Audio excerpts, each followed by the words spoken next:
El Señor dice que 70 semanas están determinadas sobre tu pueblo y sobre tu santa ciudad, para terminar la prevaricación, poner fin al pecado, expiar la iniquidad, para traer la justicia perdurable, sellar la visión y la profecía y ungir al santo de los santos. Versículo 25. Sabe pues y entiende que desde la salida de la orden para restaurar y edificar a Jerusalén hasta el Mesías príncipe, habrá 7 semanas y 62 semanas y se volverá a edificar la plaza y el muro en tiempos angustiosos. Después de las 62 semanas se le quitará la vida al Mesías, mas no por sí. Y el pueblo de un príncipe que ha de venir destruirá la ciudad y el santuario, y su fin será con o como inundación. Y hasta el fin de la guerra durarán las devastaciones. El versículo 27 es muy importante. Por otra semana se confirmará el pacto con muchos. A la mitad de la semana hará cesar el sacrificio y la ofrenda. Y termina el texto diciendo: después con la muchedumbre de las abominaciones vendrá el desolador, hasta que venga la consumación y lo que está determinado se derrame sobre el desolador. Nosotros creemos que las 70 semanas que el Señor le da al profeta Daniel como una especie de paquete profético son literales. No es una información basada en un simbolismo, sino que es un periodo de tiempo muy interesante de la historia. Ahora bien, tengo que explicar que esas 70 semanas están, digamos, en un lenguaje, vamos a decirlo así, hebreo, un lenguaje judío que Daniel entendía perfectamente. Pero hay un versículo que a ustedes les va a ayudar mucho a entender cuánto tiempo son 70 semanas, y ese versículo se encuentra en el libro de Levítico 25:8. Ese versículo nos da la información de que no solamente hay semanas de días, es decir, 7 días, una semana, sino que hay semanas de años. Es decir, cuando pasan 7 años, se considera que ha pasado también una semana, pero en este caso de años. Las palabras en hebreo para la semana de días y para la semana de años es diferente, cosa que en español no se aprecia. Por lo tanto, lo que el Señor está diciendo al profeta Daniel específicamente es que desde que ellos reciban la autorización, desde que se firme el decreto para que puedan volver a Jerusalén y restaurar la ciudad, que está arruinada, está destruida, porque, como bien saben ustedes, 70 años antes Nabucodonosor había destruido el templo, las murallas, etc. Bueno, pues, desde que reciban la autorización, la orden de restaurar Jerusalén hasta el Mesías príncipe, es decir, hasta el Señor Jesucristo, pasarían 69 semanas. O, si prefieren mejor, lo traducimos a años multiplicando por 7, y son 483 años. Aquí no hay nada de simbólico. Es decir, desde el decreto que se firma para que vuelvan, para que retornen a restaurar Jerusalén, hasta que el Señor Jesucristo entró triunfalmente montado en un pollino de asno por la santa ciudad de Jerusalén, pasaron 483 años. Pero si son 70 semanas o 490 años, ¿cómo es que solamente han transcurrido 483? Faltan 7. Esos 7 años que faltan es la semana 70 del profeta Daniel, que entendemos que no empiezan a contar desde el nacimiento de la iglesia, ¿ve?, en el día de Pentecostés, Hechos capítulo 2, sino que se abre, digamos, un paréntesis, y al final de esa etapa gloriosa y maravillosa de la iglesia es cuando comienza a producirse la famosa gran tribulación o tiempo de angustia de Jacob, pónganle ustedes el término que quieran. Y esos últimos 7 años, divididos en 2 periodos de 3 años y medio y 3 años y medio, total 7, es lo que nos relata el famoso libro del Apocalipsis. Entonces, ante la pregunta, ¿por qué decimos que la gran tribulación dura 7 años? Bueno, pues porque si decimos que son semanas de años para la primera parte que se han cumplido desde la salida de la orden, desde el decreto hasta Cristo, 483 años, lo que no podemos decir es que en la primera parte, las primeras 69 semanas, son semanas literales de años, y luego la última es una semana simbólica que no representa realmente 7 años, sino un tiempo indeterminado o simplemente un tiempo que no es real. Por lo tanto, no podemos tener dos varas de medir. No podemos medir en centímetros y en pulgadas al mismo tiempo. Por lo tanto, no son semanas literales, son semanas reales. Ahora, hay gente que opina que son simbólicas. Nosotros desde el primer momento hemos dejado bien claro que no queremos ni discutir ni entrar en polémica con nadie. Si hay gente que opina que este tiempo es un tiempo, digamos, simbólico y no es literal, muy bien, que Dios lo bendiga. Pues nosotros creemos y enseñamos, ¿verdad? Y abrimos la ventana de nuestra casa para que ustedes puedan participar y ver estos estudios. Nosotros creemos que es un tiempo literal. Y la gran tribulación son 7 años literales, donde en la primera parte ocurren los sellos y las trompetas, y en la segunda parte ocurren las copas de la ira. Y eso es lo que estamos enseñando y estamos cada día, o cada semana mejor dicho, compartiendo con los estudiantes, tanto los que están aquí como los que nos ven desde diferentes lugares del mundo. 483 años pasaron desde que salieron de la esclavitud, del cautiverio en Babilonia, hasta que entra triunfalmente Cristo en Jerusalén. 483 años. Pero es que el paquete profético, la revelación, la información que le da el Señor a Daniel son de 490. Lo que pasa es que 483 son seguidos, se para, entra lo que se llama el periodo de la gracia o de la iglesia o lo que tú quieras, y después los últimos 7 son los famosos 7 años de la gran tribulación. Por eso decimos que la gran tribulación dura 7 años, porque si 7 años es una semana, es el mismo tiempo que duran las otras primeras 69 semanas o 483 años. ¿Me explico? Entonces, durante esa última semana, porque esto ya es historia, y ya de Cristo para atrás, eso es historia, eso ya no se puede modificar, eso es lo que hay. Lo que falta es la última etapa. Y la última etapa, para saber qué es lo que ocurre en estos últimos 7 años, tenemos que entrar a estudiar escatología. Y sobre todo los libros del Apocalipsis, porque el libro del Apocalipsis es el desarrollo y la información de lo que va a ocurrir en esta última semana. Bueno, ¿y qué pasó en este tiempo? Pues te lees todo el Antiguo Testamento. Entonces, leyendo el Antiguo Testamento, el libro de Esdras, el libro de Nehemías, etc., tú sabes lo que pasó de aquí para atrás. Pero ¿y de aquí para adelante? ¿La última semana? ¿Dónde tengo los datos? ¿Dónde tengo la información? En las cartas de Pablo a los tesalonicenses, en el libro del Apocalipsis, en el capítulo 24 de Mateo, en el capítulo 21 de Lucas, y ahí tienes toda la información y todos los datos para saber lo que va a ocurrir. Esa última semana, que la conocemos o la llamamos la Gran Tribulación, a pesar de que son 7 años, hay diferencia, ya lo hemos dicho en la clase anterior, entre la primera parte y la segunda parte. Sí, hay un orden, hasta en los últimos tiempos de caos y de guerras y rumores de guerra, hasta Dios ha establecido un orden. Y en ese orden van los sellos, a continuación las trompetas y finalmente las copas. Los sellos dijimos que eran 7. El primero, cuando aparece ese caballo blanco con un jinete montado con un arco sin flecha, es una forma de la puesta en escena, la presentación, la manifestación y reconocimiento del anticristo. El sello número 2, cuando el caballo cambia de color, el segundo sello comienza a quitarse la paz de la tierra. El tercer sello, aparece un jinete con una balanza en la mano, subida de precios, una inflación tremenda. El cuarto sello es la muerte, hay matanza y muerte a consecuencia de la guerra, a consecuencia del hambre. El quinto sello, aparece un montón de gente muerta por causa del testimonio de Jesucristo, son los que pierden la vida por causa del Señor. El sexto sello nos habla de un gran terremoto de tal magnitud que dice que algunas islas se mueven de su lugar y los montes también. La gente comienza a esconderse en cuevas, ¿sí? Y el séptimo sello es lo que le da la apertura a la primera trompeta.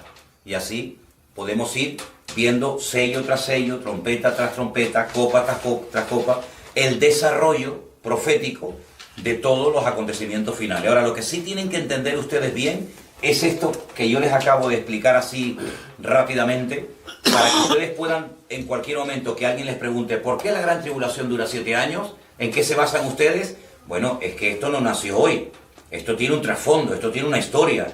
Esto viene de algo. Esto viene de Daniel capítulo 9. Cuando el Señor le revela a Daniel. Claro, lo que le revela fundamentalmente a Daniel son lo concerniente a su pueblo. Hay muchas cosas que no contó el Señor a Daniel de la semana 70, porque, bueno, pues porque eso ya el Señor lo dejaría para más adelante. Por ejemplo, en el libro del Apocalipsis, ¿verdad?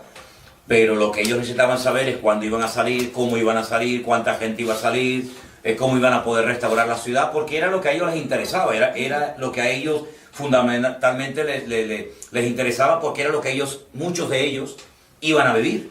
Y hace poco hemos tenido en la iglesia una serie de mensajes sobre Nehemías, que fue un gran restaurador, un hombre que tuvo la visión de decir, bueno, esto vamos otra vez a ponerlo a funcionar, vamos a restaurar las murallas. Tenemos el caso de Esdras, que era un sacerdote, que a él le interesaba la restauración espiritual del pueblo.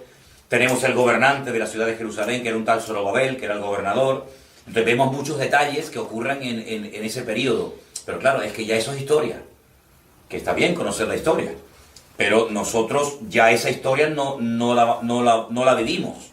No nos concierne directamente, en el sentido de que, bueno, ya la ciudad de Jerusalén ya es un hecho y todo eso. Lo que sí nos concierne y nos interesa saber es lo que va a ocurrir en los últimos tiempos. ¿De acuerdo? Entonces, partimos de la base de que el tiempo en la Biblia se cuenta de una forma muy diferente a como nosotros, los occidentales o los cristianos, lo contamos. ¿Por qué? Porque el calendario que nosotros utilizamos no existía en el tiempo de la Biblia. El calendario que nosotros usamos es un calendario mandado a hacer por un papa, Gregorio, y es un calendario basado en el sol. El tiempo que tarda la Tierra en girar alrededor del sol, con sus 4 estaciones, con su todo movimiento de traslación y rotación, ¿vale? Sobre sí misma y sobre alrededor del sol. En la Biblia el tiempo es lunar, las fases de la luna. Entonces, por eso el calendario bíblico tiene 360 días y el nuestro tiene 365. ¿Cómo se compensa ese desfase entre uno y otro? Bueno, los expertos en el tema este de los calendarios, y créame que hay gente que son expertos en computar y saber cuánto falta y cuánto nos falta, hay momentos en los que al año, como te vas quedando corto, si yo voy avanzando y llego a 360 y tú a 365, en 10 años hay 50 años de diferencia, 50 días de diferencia, y así sucesivamente. Le meten otro mes al año para compensar el desbalance, y se llaman años preñados. Entonces hay años que en vez de tener el calendario de ellos 12 meses, tiene 13, para compensar la diferencia, para igualarlo. Pero cuando estudias profecía, cuando estudias cosas que tienen que ver con el tiempo en la Biblia, tienes que conocer este dato que yo te digo. Porque si no, no te cuadran las fechas. Y entonces por eso muchas veces dice la gente que en la Biblia hay muchas contradicciones. No hay ninguna contradicción. Lo que pasa es que la forma de contabilizar el tiempo en la Biblia es completamente diferente. Y luego hay 2 cosas muy importantes que a mí me gustaría compartir, aunque aparentemente no tienen que ver con la clase de escatología, pero sí tienen muchísimo que ver. Y es una pregunta que le hacen los discípulos al Señor el día de la ascensión. Quiero llevarles al libro de los Hechos, por favor, en el capítulo 1. En el libro de los Hechos, capítulo 1, el Señor Jesucristo ya está a punto de ascender, ya está a punto de marcharse. Y me llama la atención porque este libro, que también lo escribió Lucas, dirigido a un tal Teófilo, dice que en el capítulo 1, en el primer libro es el Evangelio de Lucas, este sería el segundo. Hablé acerca de todas las cosas que Jesús comenzó a hacer y a enseñar hasta el día que fue recibido arriba, después de haber dado mandamientos por el Espíritu Santo a los apóstoles que había escogido. Versículo 3. A quienes también después de haber padecido se presentó vivo con muchas pruebas indubitables, apareciéndoseles durante 40 días y hablándoles acerca de el reino de Dios. Hechos 1:3. Cristo resucita, está 40 días seguidos con los discípulos y hay un monotema. Les habla fundamentalmente del reino de Dios. 40 días seguidos escuchando lecciones espectaculares. Estando juntos, les mandó que no se fueran de Jerusalén, sino que esperasen la promesa del Padre, la cual les dijo: ¿oísteis de mí? Porque Juan ciertamente bautizó con agua, mas vosotros seréis bautizados con el Espíritu Santo dentro de no muchos días. Entonces los que se habían reunido le preguntaron diciendo: Señor, ¿restaurarás el reino a Israel en este tiempo?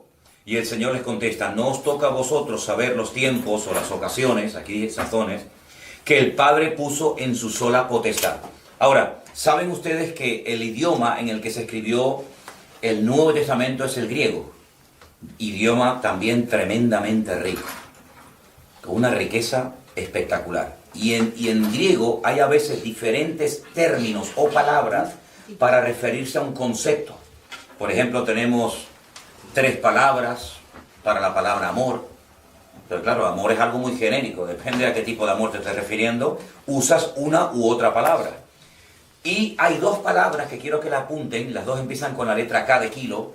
Una es la palabra cronos, cronos, voy a ponerla por acá, y la otra es kairos, kairos. Las 2 se interpretan o se traducen como la palabra tiempo. Pero ¿cuál es la diferencia? Lucas dice que cuando el Señor Jesucristo resucitó, estuvo durante más de mes y medio, prácticamente a diario, hablándoles del reino de Dios. De un reino mucho más elevado que cualquier reino terrenal. Sin embargo, cuando el Señor Jesucristo va a ascender, los discípulos le preguntan: ¿tú vas a restaurarle a Israel el reino en este tiempo? Es decir, tú nos has hablado del reino de Dios, pero nosotros queremos saber si otra vez vamos a volver a recuperar la monarquía. Nuestros reyes, que ya no existían. Ya no existían. La época dorada de la monarquía, con David, Salomón, etc. Ya todo eso se había ido al traste, ya no existía monarquía. Pero el sueño de Israel, ¿cuál era? Restaurar el reino, vencer a los enemigos, en este caso a los romanos, volver a tener su propio rey de carne y hueso, etcétera, etcétera, ¿verdad? ¿Y qué le responde el Señor? No les corresponde a ustedes, no estén preocupados por los tiempos o las ocasiones. Y esas palabras, tiempos y ocasiones, es la palabra cronos y la palabra kairos. ¿Cuál es la diferencia entre una y otra? La palabra cronología, la palabra cronómetro, está íntimamente relacionada con la palabra cronos. Es el tiempo lineal. Es decir, hoy es martes. Mañana, inevitablemente, será miércoles. Y pasado mañana será jueves. Y así, toda la historia de la humanidad siempre será igual. Y cuando terminemos este mes de febrero, vendrá el mes de marzo. Y cuando termine la estación del invierno, vendrá la primavera. Y así sucesivamente. Eso es cronos, eso es el tiempo lineal, donde no hay nada que cambie, nada que varíe. ¿Verdad? Es así. No hay ninguna característica especial del cronos. Es el tiempo transcurriendo, en algunos casos muy rápidamente, en algunos casos muy lentamente, según cómo nos afecte. Pero el kairos es el tiempo de Dios dentro del tiempo de los hombres. Es cuando Dios se mete en el tiempo nuestro lineal y dice: yo voy a hacer en este tiempo algo diferente. Por ejemplo, hoy el cronos nos indicaba, como cada semana, que tenemos una clase de escatología. Pero dentro del cronos, dentro del tiempo, dentro de ese día que dentro de unas horas terminará, teníamos una cita, teníamos un compromiso, venir aquí a las 7 de la tarde para recibir la clase de escatología. Eso es la diferencia entre cronos y kairos. Es cuando el kairos, en este caso Dios, decide intervenir en la historia. Cuando Dios dice: cuando vino el cumplimiento del tiempo, Jesús nació. Jesús no nació en Babilonia en el año 300 antes de Cristo, ni nació en el año 180 después de Cristo, después de su era, sino que Él nació cuando ya Dios lo había establecido. Cuando Dios dice: 400 años estará el pueblo de tu pueblo, tu descendencia Israel en Egipto, Bueno, el tiempo transcurre, pero ustedes van a estar el tiempo que yo diga. Esa es la gran diferencia. Entonces, dentro del tiempo que transcurre inevitablemente sin cesar, vamos, eso es una cosa que no podemos parar el tiempo, no podemos decir, ay, que no corra más el tiempo, sino que el tiempo sigue y sigue y sigue y sigue, y es un concepto que a mí siempre me ha apasionado. El concepto tiempo a mí es una cosa que me ha fascinado, pero ya al hombre es un concepto espectacular, ya en la época de Aristóteles y los griegos y el mismo Albert Einstein, etcétera, el concepto tiempo, y dice, bueno, no, lo medimos, sí, pero lo medimos con un concepto llamado el reloj, ¿no? Ahora decimos un día, una semana, un milenio, un siglo, un año, y vemos en nosotros mismos cómo el tiempo va pasando, ¿no? Y vemos que ya hemos crecido y algunos tenemos canas y unos han envejecido menos. Esa es inexorablemente la realidad del tiempo. No lo podemos detener, nos guste o no, es la realidad. Y llegará un momento que moriremos y nos deterioremos, nos vamos a deteriorar, etc. Pero dentro de todo eso hay cosas que ocurren. Y esas cosas que ocurren establecidas por la soberanía de Dios es el Kairos, es lo que marca la diferencia. Es decir, ahora va a pasar esto. Y te pongas como te pongas va a pasar. Y ahora va a pasar tal otra cosa. Y ahora vengo yo. Y ahora me voy yo. Y ahora les saco de Egipto. Y ahora los llevo a Egipto. Y ahora viene el primer sello. Y ahora viene la segunda trompeta. Y ahora viene el caballo blanco. Y ahora viene el caballo negro. ¿Quién establece esas variaciones en el tiempo? Esas intervenciones soberanas en el tiempo de los humanos, en la dimensión nuestra. Evidentemente Dios. Nadie controla ni el transcurrir del tiempo lineal, ni el cronos. Ni nadie puede decir mañana va a pasar esto sí o sí. Sino son cosas que Dios establece y que si Él quiere nos las revela, como le reveló a Daniel 490 años, 483 que ya han pasado y los otros 7 que faltan por ocurrir. Estamos grabando. Entonces esos últimos 7 años ya está establecido por Dios lo que va a ocurrir. Vamos a orar para que no venga la gran tribulación. Vas a perder tiempo.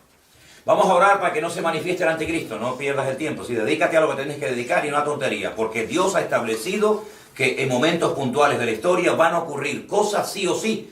Nos gusten o no, nos afecten directa o indirectamente. Hay cosas que son totalmente inalterables. Y esa es la gran diferencia entre el crono y el kairos. Cuando Dios revela proféticamente algo sobrenatural, algo diferente a lo habitual que va a ocurrir, eso es kairos. Cuando Dios dice, por ejemplo, en uno de los sellos, ¿no? El sexto sello, habrá un terremoto. ¿Quién estableció que cuando llegue el periodo del sexto sello habrá un terremoto? Dios. Y si no lo hay, no es que lo va a haber, porque Dios así lo ha establecido. El primer milagro que Cristo hizo, Él habla del tiempo. Cuando le dice a la madre, oye, no tienen vino. Y Él dice, mujer, aún no ha llegado mi hora. Aún no ha llegado mi tiempo. Si yo sé cuándo tengo que empezar. Yo sé cuándo tengo que hablar y cuándo tengo que callar. Y Él dice, aún no ha empezado mi hora. Fue un milagro por misericordia, pero no porque realmente ya hubiera comenzado su ministerio. Pero hay momentos cuando Él dice, vamos a Jerusalén y me va a pasar esto y esto. Y aunque Pedro diga, no, Señor, de ninguna manera te acontezca esto. Y el Señor le reprende y le diga, Satanás, apártate de mí. Sí, está establecido que yo voy a morir. Y yo voy a resucitar. Y yo voy a ascender. Y yo voy a volver por segunda vez. Eso está establecido por Dios. Todo eso entra dentro del kairos. Los momentos en los que Dios domina el tiempo y fuera de toda probabilidad humana, dice, va a pasar esto. Y pasa. Porque Dios así lo ha establecido. Lo que para nosotros es profético, para Dios es una realidad. Lo que Dios revela por misericordia, gracias a Dios por las revelaciones que tenemos, para Dios es un hecho que no tiene nada de milagroso, porque Dios en sí mismo todo lo que hace para nosotros es milagroso y sorprendente, pero su naturaleza es así. Él no para de sorprendernos, ¿de acuerdo? Ahora, volviendo al tema de la última semana del profeta Daniel, yo quiero que leamos hoy, en el libro del Apocalipsis, lo que leímos el otro día, parte de lo que sucedía en la primera etapa de la gran tribulación, que era el tema de los sellos. Pero vamos a ver el tema de las trompetas. Y vamos al capítulo 8, por favor. Capítulo 8 del libro de Apocalipsis, a partir del versículo 6. Los 7 ángeles que tenían las 7 trompetas se dispusieron a tocarlas. El primer ángel tocó la trompeta y hubo granizo y fuego mezclados con sangre que fueron lanzados sobre la tierra. Y la tercera parte de los árboles se quemó y se quemó toda la hierba verde. Fíjense el tiempo del verbo, se quemó. Algo como que ya ha ocurrido. Y esto aún no había ocurrido en los tiempos de Juan, ni en el tiempo nuestro. Pero Dios lo cuenta en pasado cuando realmente está hablando del futuro. Eso es lo que ocurre cuando suena la primera trompeta. Fuego, sangre, la naturaleza es afectada, se queman los árboles, se quema la hierba verde. Cuando el segundo ángel toca la trompeta, verso 8, dice, el segundo ángel tocó la trompeta y como una gran montaña ardiendo en fuego fue precipitada en el mar. ¿Podríamos hablar de que esto sería una especie de meteorito? ¿No? Se convirtió en sangre y murió la tercera parte de los seres vivientes que estaban en el mar y la tercera parte de las naves fue destruida. La primera trompeta afectaba lo de la tierra, la hierba, los árboles. Este segundo toque de trompeta afecta las aguas del mar. El tercer ángel tocó la trompeta y cayó del cielo una gran estrella, ardiendo como una antorcha. Y cayó sobre la tercera parte de los ríos y sobre las fuentes de las aguas. El nombre de la estrella es ajenjo y la tercera parte de las aguas se convirtió en ajenjo. Ajenjo significa amargo, ¿no? Y muchos hombres murieron a causa de esas aguas porque se hicieron amargas. Tremendo, ¿no? Yo les dije a ustedes que compararan los juicios de las trompetas con las plagas en Egipto y hay mucha similitud, hay muchas cosas que se parecen. El cuarto ángel tocó la trompeta, fue herida la tercera parte del sol, la tercera parte de la luna y la tercera parte de las estrellas, hasta que se oscureciese la tercera parte de ellos y no hubiese luz en la tercera parte del día y asimismo de la noche. Y miré y oí un ángel volar por en medio del cielo, diciendo a gran voz, ay, ay, ay de los que moran en la tierra a causa de los otros toques de trompeta que están para sonar los tres ángeles. Todos son, como os dais cuenta, cataclismos, catástrofes, cosas que afectan a la naturaleza, que ya como que venimos acostumbrándonos hace tiempo, ¿no? A terremotos, a tsunamis, a volcanes. Por lo tanto, cuando dices, uy, la tribulación, todo lo que estamos leyendo ahora mismo es algo que puede ocurrir, digamos, en cualquier momento. Un tsunami que mató a 300.000 personas no hace mucho tiempo, o un meteorito que cae, han caído muchísimos meteoritos en el cielo, etcétera, etcétera. Por lo tanto, estas cosas pueden ocurrir y la gente ni se entera que son los toques de trompeta de los cuales nos habla la Biblia en el Apocalipsis. Capítulo 9, verso 1. El quinto ángel tocó la trompeta y vi una estrella que cayó del cielo a tierra y se le dio la llave del pozo del abismo. Aquí ya cambian las cosas. Abrió el pozo del abismo y subió humo del pozo como humo de un gran horno y se oscureció el sol y el aire por el humo del pozo. Y del humo salieron langostas sobre la tierra y se les dio poder como tienen poder los escorpiones de la tierra. Y se les mandó que no dañasen a la hierba de la tierra, ni a cosa verde alguna, ni a árbol alguno, sino solamente a los hombres que no tuviesen el sello de Dios en sus frentes. Y uno dice, bueno, ¿y quiénes son los que tienen